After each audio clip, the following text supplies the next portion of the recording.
একটু উল্টে দিই। শীতকালে পিঠে খেলে যেরকম পেটেস হয়, এই পিঠেটা আবার একটা বানালে অনেকগুলো হয়। তার সঙ্গে আবার দাঁতেও লেগে যায় না, একদম কচকচে মার্কা, হেভি টেস্ট হয়। তাহলে পিঠে দেখার আগে আমার এই চিঠেটা দেখে নিন।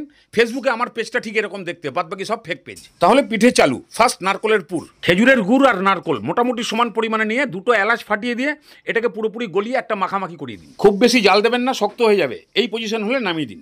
এবার একটা কড়াইতে 1 বাটি জল দিন আর সামান্য একটু নুন দিয়ে ভালো করে ফোটান। ফুটে গেলেই গ্যাসের ফ্লেম নিভিয়ে দিয়ে ওই সেম বাটির একদম দোকানের কেনা চালের গুঁড়ো 2 বাটি দিয়ে দিন।